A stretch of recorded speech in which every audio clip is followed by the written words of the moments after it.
Bienvenue dans une nouvelle aventure, c'est à plus de 1700 km de la Suisse que je vous retrouve, plus précisément à Glencoe en Écosse, et comme vous pouvez le voir, il n'y a pas grand monde autour de moi. On se trouve actuellement au milieu d'un parc naturel, entouré de montagnes, c'est très désertique avec quelques lacs, comme vous pouvez le voir sur ces plans drone. On commence l'aventure ici, on va visiter un petit peu l'Écosse, je vais vous faire découvrir ce pays à ma façon, comme quand on était en Norvège. C'est parti!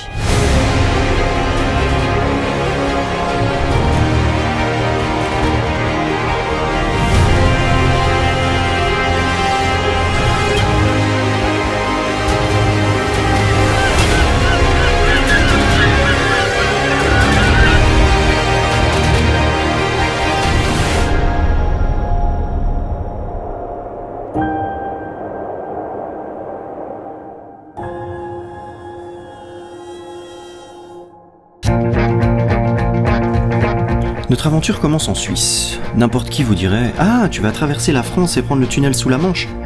Mais non, on fait jamais les choses comme tout le monde. Pour économiser et éviter de devoir payer les péages, on a décidé de traverser l'Allemagne et d'aller prendre un ferry à Rotterdam.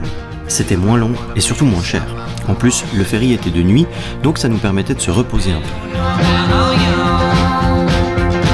Une fois la douane et le contrôle passés, on a embarqué assez rapidement et on a pu visiter tranquillement le bateau. Ça avait rien à voir avec les petits ferries qu'on a pu prendre en Norvège, là c'était plutôt le paquebot, avec ses restaurants, ses spectacles et ses chambres. Enfin, après une nuit assez mouvementée, on arrive enfin en Écosse.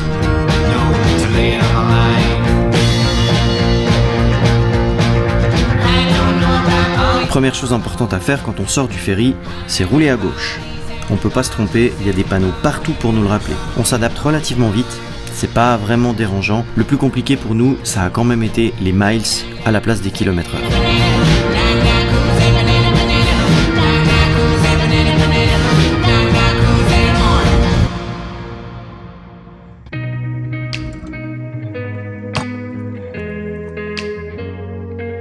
On est toujours à Glencoe, on vient de se réveiller, on a dormi sur place et vous vous souvenez des images que je vous ai montrées hier. Et comme vous pouvez le voir, il n'y a pas grand monde autour de moi. Là, c'est pas du tout la même ambiance, on se croirait presque en Norvège.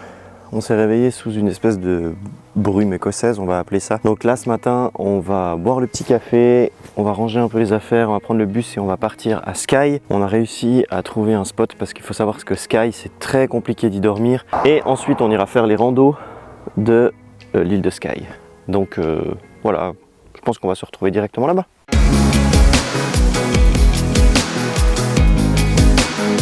Alors, parlons de l'île de Skye. Il faut savoir que cette île a été rendue célèbre à cause des réseaux sociaux, et du coup, tout le monde veut aller là-bas. Mais le problème, c'est qu'il n'y a pas de place pour tout le monde, et c'est très difficile d'y dormir hors camping. Il n'y a vraiment pas beaucoup d'endroits en pleine nature, et si vous cherchez sur Park4Night, eh ben, vous trouverez ça. Ou ça. Ou encore ça. Je comprends pas d'ailleurs que ce genre de spot soit accepté par l'application. Ils sont au bord de la route, et c'est super dangereux. Mais soit, on a trouvé du coup et on s'est dirigé là-bas. Mais juste avant, on a fait un stop pour visiter un vieux château écossais qui se trouvait sur la route. Sur la route pour aller à l'île de Skye, on s'est arrêté au château de Illiandonnen. Désolé si je le prononce faux, il est juste là derrière moi. Alors, il est très beau vu de l'extérieur. Par contre, c'est 11 pounds par personne pour aller le visiter. On n'a pas le droit de faire des photos à l'intérieur et franchement, c'est pas fou, j'ai pas trop apprécié. Donc je vous conseille pas. Par contre, c'est super beau de l'extérieur et on va essayer de faire d'autres plans avec un petit drone pour voir un peu ce que ça vaut. Mais franchement, de l'extérieur, ça vaut le coup. Allez, c'est parti, on continue, direction l'île de Skye.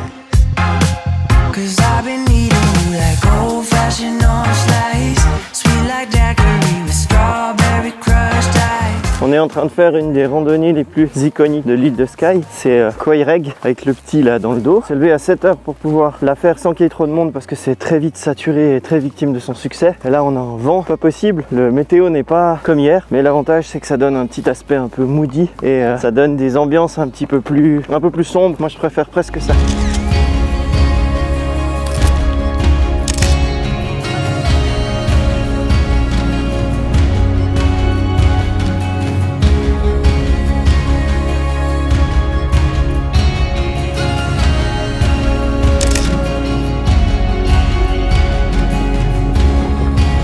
On avait décidé de faire cette randonnée le matin parce qu'on savait pertinemment qu'il y avait beaucoup de monde là-bas.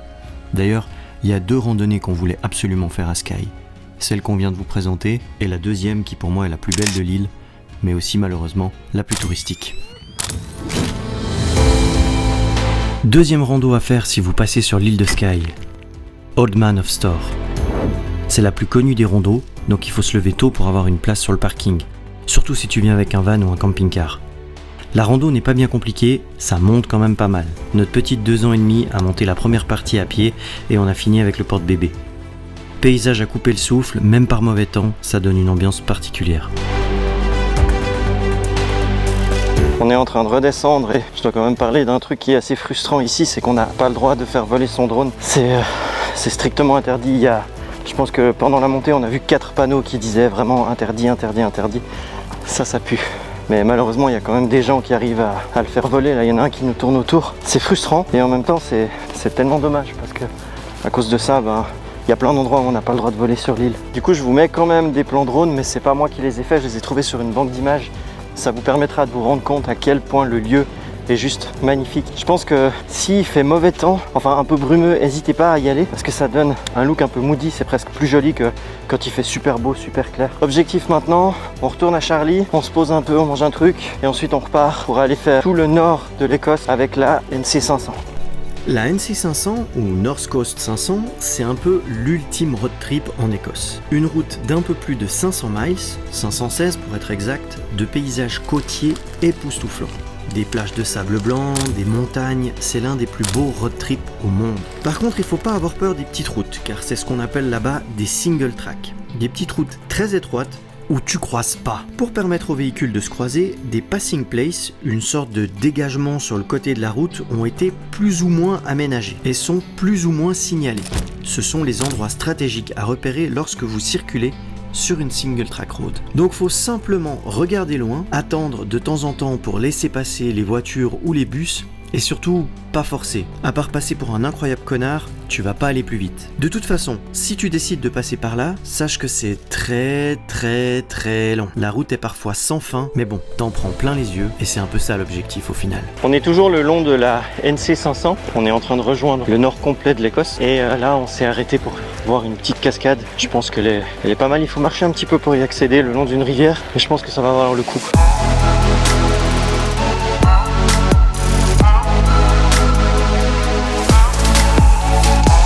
Voilà, on est arrivé au pied de la cascade. Il n'y a pas un débit incroyable, mais c'est juste magnifique. C'est super accessible. Il y a même des personnes âgées qui sont venues. Franchement, ça vaut la peine. Et si vous n'êtes pas frileux comme moi, vous pouvez même tenter la baignade.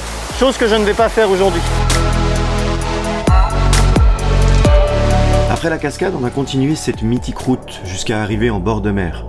Là, c'était vraiment un autre décor. Mais c'est ça l'Écosse.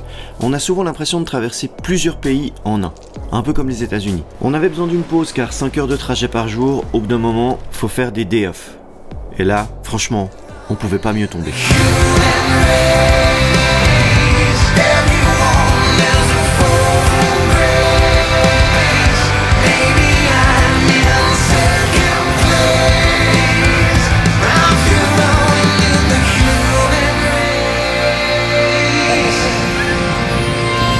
On ne pouvait pas arriver aussi près de la mer